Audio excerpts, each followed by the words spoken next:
గారు సిద్ధంగా ఉన్నారు. రవి గారు నమస్తే సార్. నమస్కారం వర్మ. సార్ అసలు టెంపుల్ సిటీలో ఈ గో రాజకీయం అసలు ఎటువైపు వెళ్తుంది?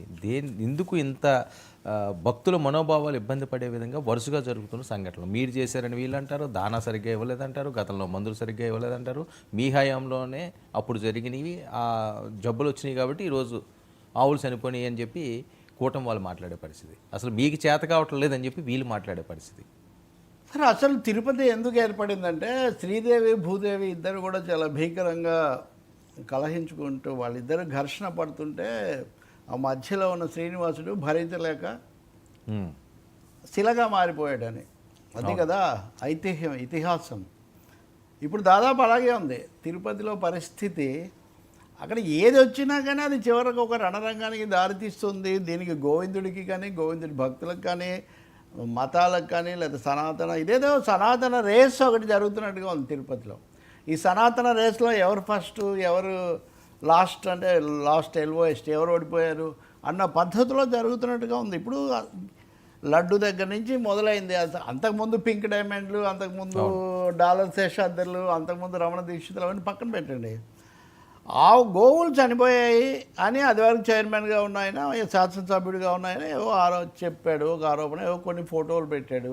ఆ పెట్టిన వెంటనే టీటీడీ చైర్మన్ నాయుడు గారు ఇంకా ఈ వీళ్ళంతా కూర్చొని అట్లాంటివి ఏం జరగలేదు, రాజకీయ దురుద్దేశంతో చేస్తున్నారని వాళ్ళు ఆరోపణ చేశారు. కాదు, నా దగ్గర ఆధారాలు ఉన్నాయి ఏదో ఆయన అన్నారు.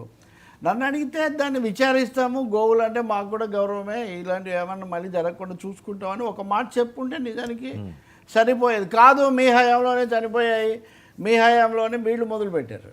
మరి అప్పుడే లడ్డూతో పాటు గోవుల గురించి కూడా అప్పుడే చెప్పుంటే అది దేశం అంతా కూడా తెలుసుకునేది కదా. కాబట్టి చాలా స్పష్టంగా ఈ వ్యవహారం రాజకీయమైన కలహం, రాజకీయ కలహం తప్ప ఇందులో భక్తి విశ్వాసాలకు మత సంబంధమైన విషయాలు ఏమీ లేవు అనేది మనకు చాలా స్పష్టమవుతుంది. ఇక్కడ ఒక చిన్న లోగుట్టు ఒకటి ఉంది. హరనాథ్ రెడ్డి అని ఆయన ఎవరైతే గోశాలకు ఇది వరకు డైరెక్టర్గానో బాధ్యుడిగానో ఉన్నాడో ఆయన వైసీపీకి సన్నిహితుడు లేదా అని పేరు. ఇప్పుడు ఉన్నాయన, లేదా ఇప్పుడు ఈ అసిస్టెంట్ ఈఓగా ఉన్నాయన, ఈఓ ఏమో చంద్రబాబు నాయుడు గారికి బాగా విశ్వాసపాత్రుడు, అసిస్టెంట్ ఈఓగా ఉన్నాయన కూడా జాయింట్ అంటారు, జేఈఓ కూడా సన్నిహితుడు తెలుగుదేశం దీనికి. మొన్న తొక్కిసలాట జరిగినప్పుడు ఎందుకైతే హరనాథ్ రెడ్డి దానికి బాధ్యుడు, అతని మీద ఏదో చర్య కూడా తీసుకున్నారు. ఆయన ఇప్పుడు లేడు ఆ పనిలో. ఆయన తొలగించిన తర్వాత ఒక డిఎఫ్ను పెట్టారు, డిస్ట్రిక్ట్ ఫారెస్ట్ ఆఫీసర్ ఎవరు. ఆయన వచ్చి పెద్ద పూర్తిగా వచ్చి ఇప్పుడు బాధ్యత తీసుకుంది, అది ఇది ఏమీ లేదు. ఇప్పుడు మరి ఆ వెళ్ళిపోయినటువంటి హరనాథ్ రెడ్డి దగ్గర ఆ వివరాలు అవన్నీ ఉంటాయి కదా. అప్పుడు ఆయనే దానికి హెడ్, కానీ ఆ వివరాలు ఉంటాయి కదా. సో ఆయన వెళ్ళి మరి ఆ వివరాలు ఎలా బయటికి వెళ్ళాయో ఇప్పుడు కొన్ని విషయాలు ఉన్నాయి. ఖచ్చితంగా అక్కడ ఉన్నవాళ్ళు చెప్పేది ఒకటి, రైతులు వీళ్ళు రకరకాల గోవులు తెచ్చిస్తుంటారు, ఎండలు లేకపోతే అనేక కారణాల వల్ల కొన్ని చనిపోతూ ఉంటాయి. అప్పుడు కొంత ఏ మేరకు ఆహారం, ఏ మేరకు ఆరోగ్యం, ఇట్లాంటి అనేక అంశాల మధ్య గోవులను అందరూ కూడా గౌరవిస్తారు కాబట్టి, పూజించాలని చెప్తారు కాబట్టి దాని మీద సాధారణ విచారణ చేసి దాన్ని అంతటితో ముగించుంటే బాగుండేది. కానీ ఇది ఎప్పుడైతే టీడీపీ వర్సెస్ వైసీపీ రంగు తీసుకుందో అది ఇంకా తగ్గడం లేదు. ఎందుకంటే ఇద్దరి మధ్య ఏదైనా పచ్చగడ్డేస్తే భగ్గుమంటాం, ఆ ఇంటి మీద కాకి, ఈ ఇంటి మీద ఇట్లాంటివన్నీ ఉన్నాయి కదా. అవును. సో కరుణాకర్ రెడ్డి అందులో సిద్ధాస్తుడు. దాదాపు అసలు టీటీడీ చైర్మన్కి ఇంత అధికారం ఉంటుందని రాష్ట్రానికి తెలియజేసిన వ్యక్తి. ఒక సమాంతర ప్రభుత్వం ఆయన నడపచ్చు అని వైఎస్ హయాంలో ఆయనకంతా దాని ఇది ఉంది. కాబట్టి ఇప్పుడు నిన్న జరిగిన తాజా ఘటన తీసుకుందాం. ఆయన 1-2 సార్లు అవన్నీ అంటున్నారు.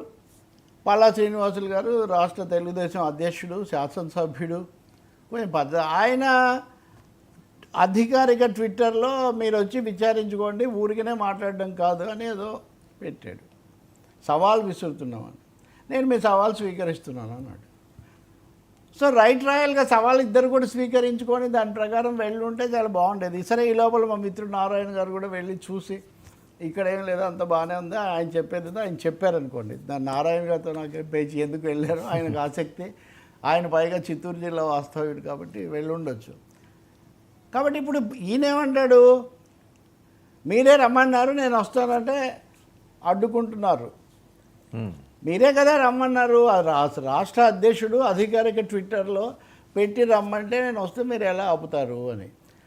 కానీ నిజంగా నలుగురు తెలుగుదేశం శాసనసభ్యులకు నిలబడ్డారు. నలుగురు 5గురు పూతలపట్టు, శ్రీకాళహస్తి, తిరుపతి, ఇంకెవరు వీళ్ళంతా. ఎందుకు ఇదంతా ఇంత అవసరమైంది నాకు నిజంగా. మధ్యలో ఒకరోజు ఈవో మాట్లాడారు, చైర్మన్ మాట్లాడారు, తెలుగుదేశం నాయకులు చాలామంది, జనసేన నాయకులు, తిరుపతి ప్రెస్ క్లబ్ రోజు ఈ అంశం మీద జరిగిపోతుంది. ఇదంతా నిజంగా ఆవుల కోసమేనా? ఇదంతా ఆవుల కోసం కాదు, మానవుల కోసం కాదు, ఇదంతా రాజకీయాల కోసమే. ఇందులో ఒకరిది డ్రామా అని, ఒకరేమో చాలా పని కూడా నేనేం కితాబు ఇవ్వడానికి సిద్ధంగా లేను. ఇరుపక్షాలు కూడా అటు ఇటు ఉండి తమ తమ రాజకీయ రణరంగానికి శ్రీనివాసుణ్ణి రాజకీయవాసిలాగా వాళ్ళు మారుస్తున్నారు ఒక విధంగా చెప్పాలంటే.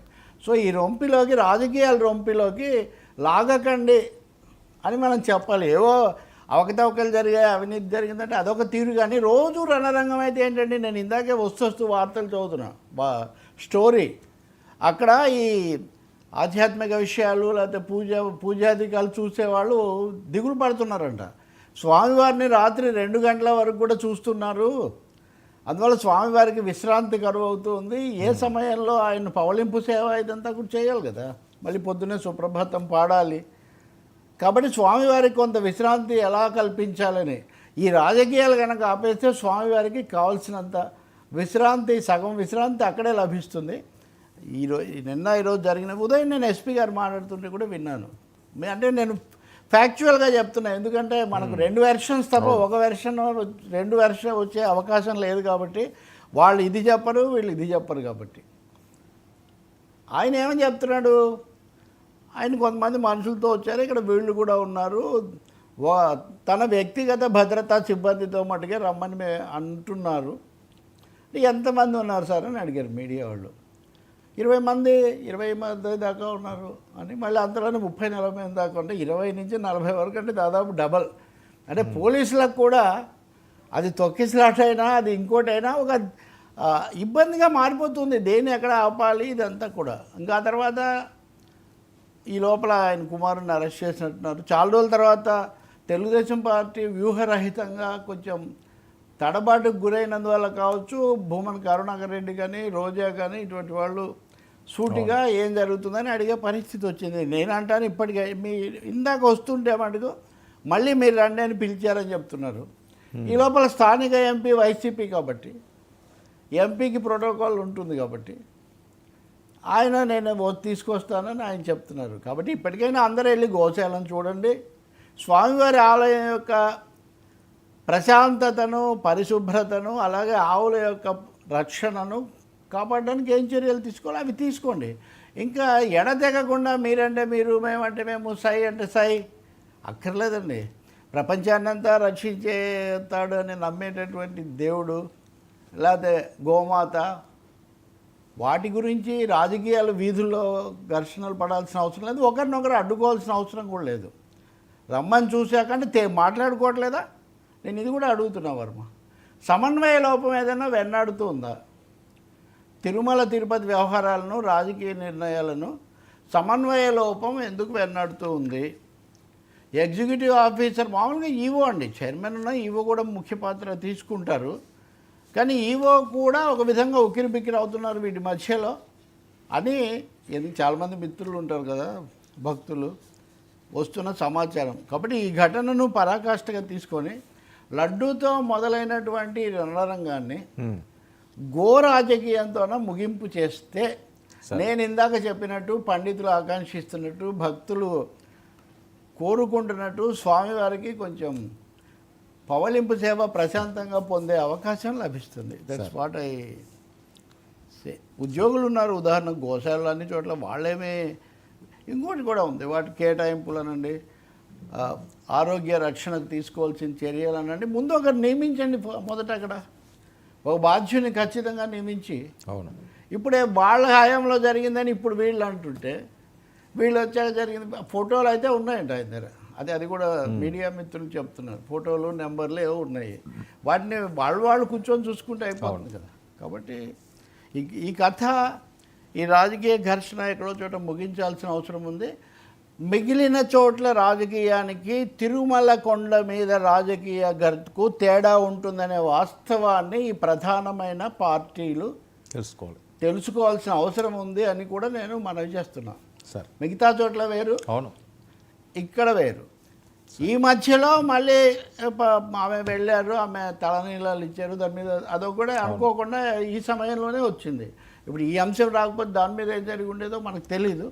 కాబట్టి ఇంక ఈ సనాతన సర్కస్లు ఎవరు చేయనవసరం లేదు. సనాతన మతం ఎప్పటి నుంచో ఉండేది ఉంటుంది, అది నడుస్తూ ఉంటుంది. మీకంటే మేము ఎక్కువ, మాకంటే మీరు ఎక్కువ, మీ వల్ల నష్టం, వాళ్ళ వల్ల నష్టం. మాట్లాడితే హిందువులు సార్, మీరు రాజకీయ పార్టీల నాయకులు, మీరు హిందువులకు, ముస్లింలకు, క్రైస్తవులకు అందరికీ మీరు ప్రజాప్రతినిధులు. అవును, మీరు పదే పదే ఒక మతాన్ని నొక్కి చెప్పడం కూడా లౌకిక ప్రజాస్వామ్యంలో అంత మీకు దీర్ఘకాలంలో అంత మంచిది కూడా, శ్రేయస్కరం కూడా కాదు. ఎవరి దేవుని వాడు పూజించడం తప్పని నేను చెప్పట్లేదు. అవును, యా, చాలా సెన్సిటివ్ అండి. ఎస్, ఈ ఎడతెగని వివాదాల సుడిలో అది వివాదాల కొండలాగా 7 కొండల్లాగా 7 వివాదాలలాగా తయారైపోయింది ఇప్పుడు వచ్చి వరకు. అవును, ఇంకా ఇవన్నీ ఆగుతాయి? అది నా ప్రశ్న. సార్. సార్, సోషల్ మీడియాలో పోస్ట్ ఇంకోటి తెలుసా అండి, నేను నిన్న చూస్తున్నా, ఈ కరుణాకర్ రెడ్డి ఇది వరకు విప్లవ దీంట్లో పనిచేశాడు, అప్పుడు విప్లవం అన్నాడు, ఇంకోటి అన్నాడు, ఆయనకు దేవుడికి ఏం సంబంధం అని. సరే, ఆయన ఒకసారి ఒక టర్మ్ 2 టర్ములు చేశాడు, దేవుడు ఏం అభ్యంతరం పెట్టలేదు, వేరే ఏం జరగలేదు. ఎవరైనా కానీ ఒకవేళ నాస్తికులుగా ఉన్నవాళ్ళు మేము ఆస్తికులమయ్యాం, మేము వస్తామంటే కాదు నువ్వు అప్పుడు అన్నావు కాబట్టి, అలా అయితే పురాణాల్లో మంజునాథ సినిమా చూపించాలి వీళ్ళకు, అంతే కదా. మంజునాథ్ సినిమాలో అర్జున్ చాలా తీవ్రమైన, ఈ అల్లు అర్జున్ కాదు ఆయన, అవును, పెద్ద అర్జున్ చివరికి ఏం చేస్తాడు, అది శివుడే వచ్చి భిక్షుకుడి రూపంలో వస్తే కూడా చూడలేక పంపిస్తారు, తర్వాత అది పూర్తిగా మారిపోతాను. నేను చెప్తుంది ఏంటంటే, పురాణాలన్నీ నాస్తికులను మార్చడం మీద ఉద్దేశించబడి ఒకవైపు సనాతన ధర్మం అనుకుంటూ సనాతన పురాణాలు ఏం చెప్తున్నాయో కూడా వీళ్ళు తెలుసుకోవట్లేదు. నాకేమీ కరుణాకర్ రెడ్డి బ్రీఫ్ లేకపోతే ఇంకొకటి హోల్డ్ చేయాల్సిన అవసరం నాకేం లేదు. ఖచ్చితంగా ఆయన రాజకీయ మార్పులు ఏంటి, ఆయన వ్యక్తిగత పద్ధతులు ఏంటి, ఆయన ఇష్టమే. కానీ మనం అంతకంతకు వెనక్కి వెళ్ళి వివాదాలు తవ్వుకోవడం వల్ల పెద్ద ఉపయోగం లేదు.